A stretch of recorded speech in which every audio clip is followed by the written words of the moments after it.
যারা জালেম তাদের বিচার পরে হবে, যারা রিক্সাওয়ালাকে থাপ্পড় মেরেছে তার বিচার পরে হবে, যারা পাড়া প্রতিবেশী গ্রাম্য চাচা চাচিকে অপমান করেছে তার বিচার পরে হবে, যারা দাম্ভিকতা দেখে দলীয় দাপটে মানুষকে জেলে দিয়েছে তার বিচার পরে হবে। পৃথিবীর মানুষ শুনে রাখুন, বিশ্বের বাঙালি দিনী ভাই বোন যারা আমার সামনে আছেন, যারা অনলাইনে আমাদের সাথে আছেন সারা পৃথিবীর বিভিন্ন স্থান থেকে, তাদেরকে আমরা অনুরোধ করে জানাতে চাই, মনে রাখবেন কারো যদি মানুষের সাথে অন্যায় আচরণ হয়ে থাকে তার নাম জুলুম, তার বিচার পরে হবে। যদি একদিন লেট হয় তাহলে 50,000 বছর, যদি 3 দিন লেট হয় তাহলে 1.5 লক্ষ বছর, যদি 500 বছর দেরি হয় কতদিন হবে?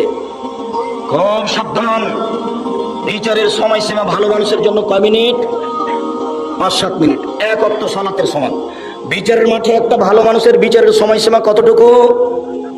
1 ওয়াক্ত সালাতের সমান, 1 ওয়াক্ত ফরজ সালাত আদায়ের সমান, 1 ওয়াক্ত ফরজ সালাত আদায়ের সমান। মনে থাকবে না মনে হয়? তো আমরা ধরে নিই মাগরিবের সালাত আদায় করতে 5-7 মিনিট লাগতে পারে, আমরা ধরে নিই এশার সালাত আদায় করতে 10 মিনিট লাগতে পারে। আল্লাহ রাসূল বলেছেন ভালো মানুষের বিচার হবে 1 ওয়াক্ত সালাতের আদায়ের সময়সীমা 5-7 মিনিট, 10 মিনিট। আর কবরের সময়সীমা হলো বাসর রাতের সমান, বাসর রাতের সমান। চাচাতো বোন ফুফাতো বোনকে বাসর রাত সাজাতে হবে না, বাসর ঘর এটা হারাম। বাসর ঘর সাজাতে হবে এ কথাই ঠিক, কনেকে সুন্দরী করে সাজাতে হবে এ কথাই ঠিক। এদেশে একটা বই পাওয়া যায় আদর্শ পরিবার, এখানেই আছে। আপনি যদি মনে করেন আব্দুর রাজ্জাক সাহেব কিনে নিয়ে আপনাকে ঠকিয়ে দিয়েছে, আমার কিছু করার নেই। ওখানে বাসর রাত কেমন হবে তা লেখা আছে, বাসর রাতের বিস্তারিত বিবরণ দেওয়া আছে, কনেকে সুন্দরী করে সাজাতে হবে কথা বলা আছে। বাসর ঘরে ঢুকে আগে বইয়ের মাথায় হাত দিয়ে দোয়া পড়তে হবে, তারপরে 2 রাকাত সালাত আদায় করতে হবে, তারপরে দাম্পত্য জীবনে যেতে হবে। গেলাম রাত 10টার সময়, কিছু কথাবার্তা বললাম, তারপরে সাংসারিক যে 2 রাকাত সালাত আদায় করলাম, তারপরে কিছু কথাবার্তা বললাম, রাত 2টা বেজে গেল, এখন ঘুমাতে গেলাম। তাহলে ঘুমে থাকলাম 3 ঘন্টা, 5টার সময় আজান হয়ে গেল, এই 3 ঘন্টা ঘুমালাম। রাসূল সাল্লাল্লাহু আলাইহি ওয়াসাল্লাম বলছেন কবরের সময়সীমা হলো বাসর রাতের সমান, তাহলে মোটামুটি কবরের থাকার সময়সীমা হলো 2.5-3 ঘন্টা, 4 ঘন্টা এরকম হতে পারে। যখনই ভালো মানুষকে ঘুম থেকে জাগানো হবে তখন সে বিরক্ত হয়ে বলবে আরে এখনই তো ঘুমালাম, এভাবে তাড়াহুড়া করে জাগানো হচ্ছে কেন? তাকে কেউ জাগাবে না তার কাছের মানুষ ছাড়া।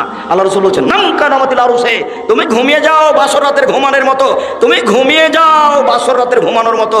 তুমি উত্তর সুন্দর দিয়েছ, লাইকে জহিল্লাহ বাহালি, তাকে কেউ জাগাবে না তার প্রিয় মানুষ ছাড়া, তাকে কেউ জাগাবে না তার প্রিয় মানুষ ছাড়া। যখন জাগাতে যাবে তখন বিরক্ত হবে, এই তো ঘুমালাম তুমি জাগালে কেন? অথচ ঘুমিয়ে আছে 2000 কোটি বছর থেকে, 400 কোটি বছর থেকে, 20,000 বছর থেকে, 50,000 বছর থেকে ঘুমিয়ে আছে। কিন্তু যখন তাকে উঠাবে তখন ও কি মনে করবে? কেবলই ঘুমালাম তো, বাসর রাতের সমান, এই তো ঘুমালাম। যদি ভালো মানুষ হয় তাহলে কবরের সময়সীমা বাসর রাতের সমান, আর যদি ভালো মানুষ হয় তাহলে বিচারের মাঠের সময়সীমা কতটুকু? 5-7 মিনিট, 10 মিনিট, 1 ওয়াক্ত সালাত আদায়ের সমান। বিচারের মাঠে যদি জালেমের 1 দিন দেরি হয় তাহলে 50,000 বছর, 3 দিন যদি লেট হয় তাহলে 1.5 লক্ষ বছর, যদি 500 বছর দেরি হয় তাহলে কতদিন আমি বলতে অক্ষম। সম্মানিত দিনী ভাই বোন, ভুলেও কোনোদিন জুলুমবাজি করে 1 দিন 1 ঘন্টা বাঁচার চেষ্টা করবেন না। ফেরাউন ডুবে গেছে, আমার জন্য নৌকা ডুবে না যায়, আমি একটু বাঁচতে চাই। সংবরণশীল হয়ে, ধৈর্যশীল হয়ে, ধৈর্যের পরিচয় দিয়ে, কাউকে গালি না দিয়ে, দাম্ভিকতা না দেখিয়ে অল্প সময় বেঁচে থাকার চেষ্টা করুন। আমার মা নকল করছেন আমার নানির কথা। আমার নানি আমার নানাকে বলতেন যে আশেপাশের লোক যে ধান কেটে নিল তুমি কখন যাবা? তখন আমার নানা উত্তরে বলতেন তো মজে বললে তো আমি কি বুঝলাম? যদি চাপ দিয়ে আমার নানি আদায় করতো তখন বলতেন যে আশেপাশের লোক কেটে নেক তারপরে কাটবো। তা আমার নানার জীবন তো চলে গেছে, আমার নানির জীবন তো চলে গেছে। আমার খালা সিরাজউদ্দিন হচ্ছেন আমার খালু। তো আমার নানা আমার খালার বাড়িতে বেড়াতে এসেছেন, বেটিকে দেখতে এসেছেন, এখন দেখা করে চলে গেছে বাড়িতে। তো আমার নানি জিজ্ঞাসা করছে বেটি কেমন হয়ে আছে? এটাই হলো শব্দ, আর কিছু। এখন আমার নানি কি বুঝলেন? বেটি যে দেখা এলে তুমি তো কি বুঝলেন? হয়তো আমার বেটির সাথে দেখাই হয়নি, বাইরে বসে দেয় কিভাবে চলে গেছে এমন হয়। তো দুনিয়া থেকে তো চলে গেছে, সময় তো শেষ হয়ে গেছে। এইভাবে বেঁচে থাকতে হবে না যাতে মানুষ কষ্ট পাবে, প্রয়োজন নাই। এই তো সেদিন ছিল 40 বছর বয়স, আজ দেখছি 60 বছর বয়স। তাহলে আবার কয়দিন পরে ঘুম থেকে উঠে দেখবো আমার বয়স 70 হয়ে গেছে, 80, আমি এখন মরছি, ছেলেরা সব প্রস্তুত, তাড়াহুড়া করে চাপাই নিয়ে যাবে, মেডিকেলে নিয়ে যাবে, যেতে যেতে শেষ। কেন আপনি এই জীবনে এরকম করছেন? সম্মানিত দিনী ভাই বোন, রাসূল সাল্লাল্লাহু আলাইহি সাল্লাম বলেন পৃথিবীর মানুষ শুনে রেখো, কেউ যদি 1 টাকা সুদ খায় তাহলে সুদের 70 ভাগের সবচেয়ে ছোট ভাগ হলো মার সাথে জেনা করলে যেমন পাপ হয়। ভাষাটা কেমন? সুদের ব্যাপারে আল্লাহ রাসূল যেমন ভাষা ব্যবহার করেছেন পৃথিবী তার কোনো জায়গাতে কোনো পাপের ব্যাপারে এরূপ ভাষা ব্যবহার করেননি। এক খেলে একটু চেয়ে থাকবেন, কেউ নড়াচড়া করবেন না, নইলে বুঝতে পারবেন না আমি হাদিসে একটা লম্বা অনুবাদ করছি।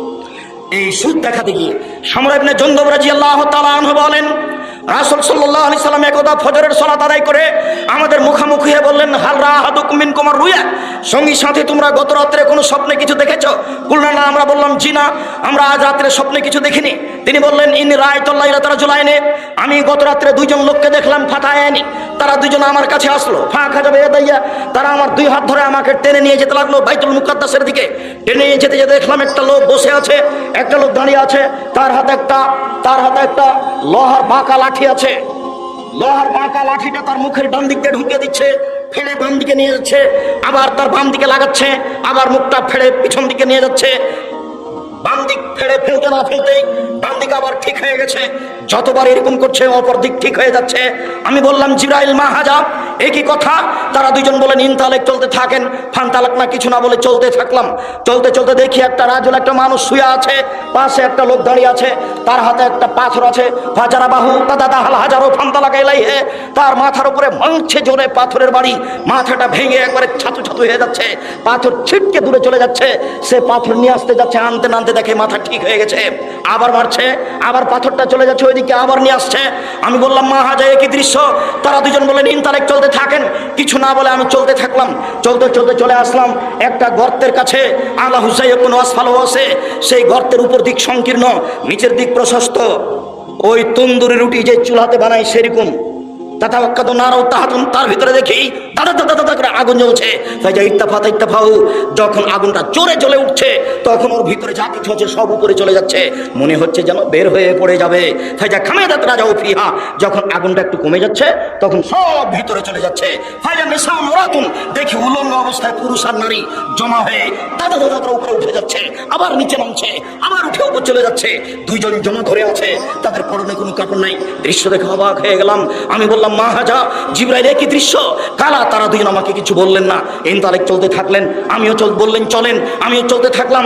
চলতে চলতে চলে আসলাম একটা রক্তের নদী। দেখি নদীতে শুধু রক্ত, পানি টানি নাই, কিছু নেই। রক্তের নদীর মাঝে একটা লোক আছে, পাশে একটা লোক রয়েছে। যে লোকটা পাশে আছে তার হাতে একটা আছে, পাথর আছে।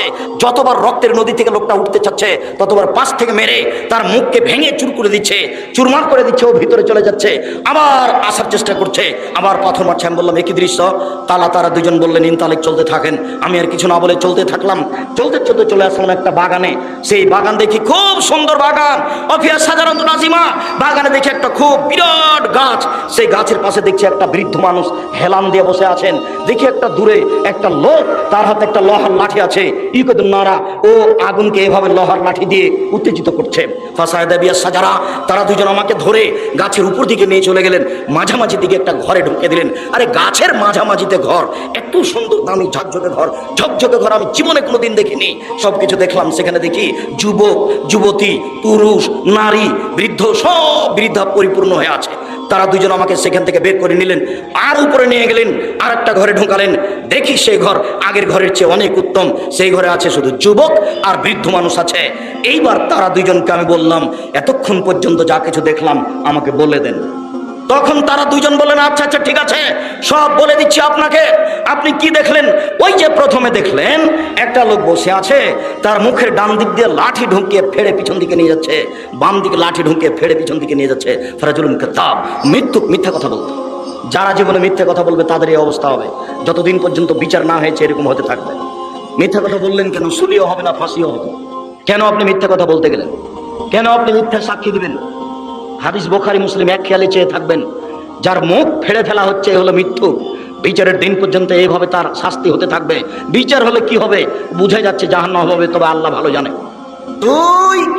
ওই যে দেখলেন যে লোকটা শুয়ে আছে, পাশ থেকে পাথর মেরে তার মাথাকে ভেঙে চৌচির করে দেওয়া হচ্ছে। রাজুলুন আলেম, মনে হচ্ছে মাওলানা মানুষ। উনি কেমন মানুষ? মাওলানা মানুষ। হুজুরে আটকা পড়েছে। বক্তা শ্রোতার পরিচয় বই পড়তে হবে, জরুরি। হুজুরকে দিয়ে জাহান্নাম উদ্বোধন হবে। কাকে দিয়ে জাহান্নাম উদ্বোধন হবে? হুজুরকে দিয়ে। আল্লাহ রাসূল বলছেন যে জিবরাইল আমাকে মেরাজে নিয়ে যাচ্ছেন উপরে। হঠাৎ দেখি অনেক মানুষ যাদের ঠোঁট এবং জিভাকে আগুনের কেঁচি দিয়ে কেটে দেওয়া হচ্ছে, আগুনের কেঁচি দিয়ে জিভা কেটে দেওয়া হচ্ছে। আমি বললাম, জিবরাইল মান আমরা একই কথা, চি চি চি চি চি, জিভা কেন আগুনের কেঁচি দিয়ে কেটে দেওয়া হচ্ছে? তখন জিবরাইল বলছেন, হাউলাই খুতবা উম্মতিক, এরা হচ্ছে আপনার উম্মতের বক্তা, যারা বক্তৃতা করে বেড়াতো। আমি জানি না আপনার মুফাসসিরের কি হবে।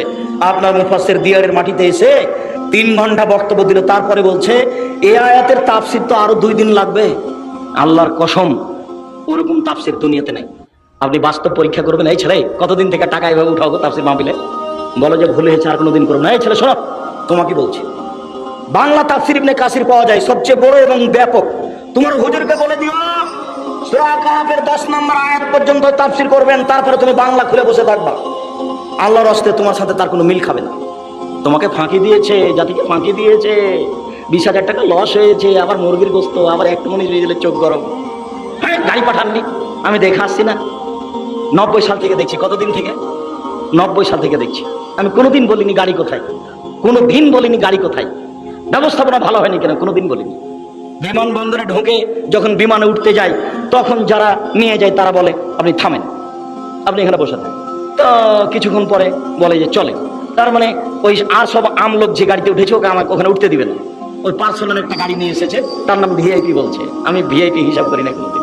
যখন যেখানে যায় পিছনে মানুষ এমনি হেঁটে বেড়াচ্ছে। এরা আল্লাহর অশেষ দয়া, এর নাম দয়া। এর নাম কি? এর নাম দয়া। কোনো দিন একটা মিনিটের জন্য নিজেকে হিসাব করে চলি না, একটা মিনিট। আজকে এখানে এসেছি, কিছুক্ষণ আগে বাড়িতে যেভাবে ছিলাম সেভাবে এসেছি। মুসলিউদ্দিন বলছে যে দুবাই বিমানবন্দরে লুঙ্গি পরে আছেন, জরিমানা লাগবে। ওই জরিমানা আগে লাগুক, তো তারপর দেখা যায়। জরিমানা আগে লাগুক। গ্রামের মানুষ খুব সাধারণভাবে থাকার চেষ্টা করি। আল্লাহকে বলি, আল্লাহ আমার ভুল ত্রুটির কারণে জামিয়া সালাফের ক্ষতি না হয়।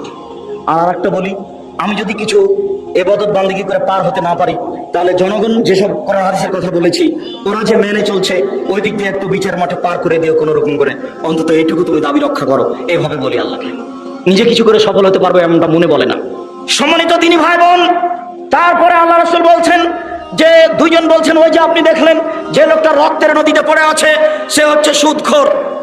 সুদ খেতে যার কারণে তাকে রক্তের নদীতে ফেলে দিয়ে পাশ থেকে পাথর মেরে তার মাথাকে, মুখকে ভেঙে চৌচির করা হচ্ছে।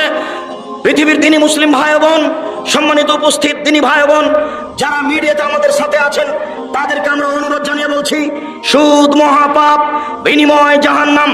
কেউ যদি সুদ খায় তার উপর আল্লাহর অভিশাপ হবে, রাসূলের অভিশাপ হবে।